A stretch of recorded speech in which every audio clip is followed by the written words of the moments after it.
नमस्कार, मी doctor Shailaja Pachundkar, consultant gynaecologist and IVF specialist, Ojas woman super speciality and fertility centre, Wagholi.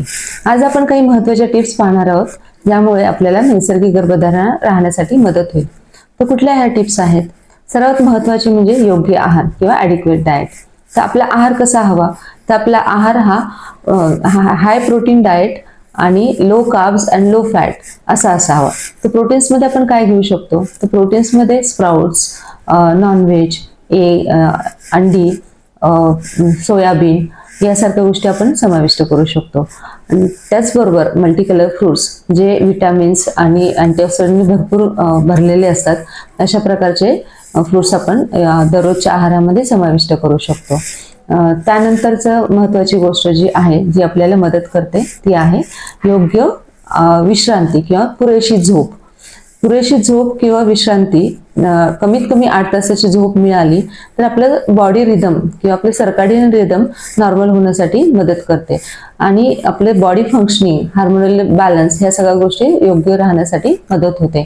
तर ती गोष्ट आजच्या काळामध्ये खूप महत्त्वाची आहे। त्यानंतर तिसरी गोष्ट म्हणजे एक्सरसाइज। एक्सरसाइज हा खूप महत्त्वाचा पार्ट राहतो। काही पेशंट जे आहेत, ज्यांना पॉलिसिस्टिक ओव्हरी आहेत, ओव्हरवेट आहेत, अशा पेशंटला आपण वेट रिडक्शन करण्यासाठी सांगतो किंवा एक्सरसाइज करायला सांगतो, ज्यामुळे त्यांचा हा जो हार्मोनल असंतुलित असतो किंवा हार्मोनल इम्बॅलन्स असतो तो नॉर्मल होण्यासाठी मदत करतो। त्यामुळे ओव्ह्युलेशन योग्य वेळेत होण्यासाठी मदत होते आणि प्रेग्नन्सी राहण्यासाठी मदत होते। चौथी गोष्ट आहे की तुम्ही थोडं प्रमाणात योगा किंवा मेडिटेशन करणं गरजेचं आहे।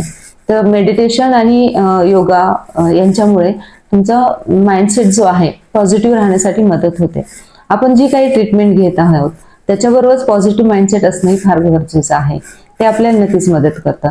आणि सर्वात महत्त्वाचं आणि शेवटची गोष्ट म्हणजे, जर तुम्हाला 1 वर्षापेक्षा जास्त झाले असतील ट्राय करून तरी कन्सीव्ह होत नसाल, तर जवळच्या डॉक्टरांना किंवा गायनेकोलॉजिस्टला जाऊन तुम्ही भेटणं गरजेचं आहे, जेणेकरून आपल्याला प्रॉब्लेम कुठे आहे हे समजण्यासाठी मदत होते। म्हणजे योग्य प्रमाणात आणि योग्य वेळेत तुमच्या तपासण्या केल्या जातात आणि त्या पद्धतीने तुमची ट्रीटमेंट पुढे सुरळीत होते किंवा चालू होते, जेणेकरून आपला वेळ हा जो कन्झ्युम होण्याचा आहे तो कमी होतो। तर ह्या सगळ्या महत्त्वाच्या गोष्टी आहेत, ज्या तुम्हाला गर्भधारणा लवकर राहण्यासाठी नक्कीच मदत करतील। धन्यवाद।